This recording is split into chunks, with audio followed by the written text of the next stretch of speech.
Hi lovely, Lise here from Hustle and Groove and the Digital Income Co store, and I wanted to quickly show you how you can change and edit your font. So at any time you can come into here and you can see that as soon as I click into this text, there's a purple box that shows up, which means that I can now edit this.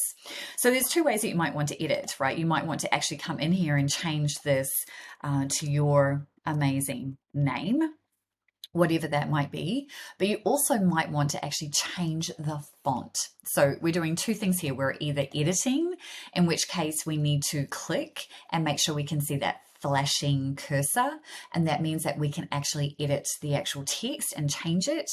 Or if you want to come in and change the actual font type, then we just want to make sure that there is no flashing cursor when we're wanting to do that. And then we can come up to here and we can choose from any option that we want to. You can see here as we go through.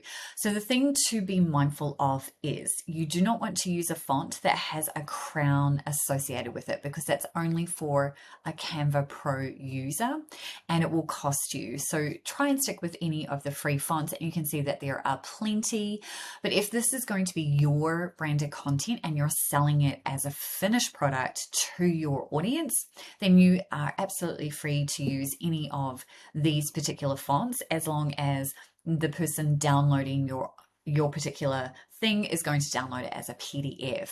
But remember, when this happens, sometimes they can get converted depending on the platform that someone is accessing this on. So I try to keep it pretty simple, and I try to stick to fairly common fonts, but it's entirely up to you. But see, if I choose this, I can choose that font. I may need to adjust some things. So if you need to adjust your spacing, you can do that.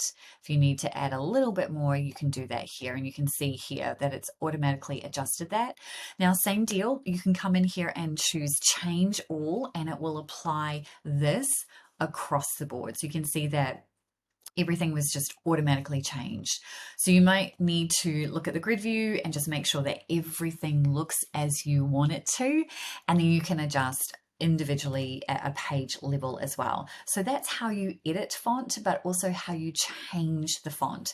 But if you ever need to edit, you just come in here and you click once and then you click again, and that just gives you your cursor, and then you can go ahead and change any font that you wish at any time. So double click to edit, select once to change the actual font, and that's it. Now you're good to go. I'll see you in the next training video.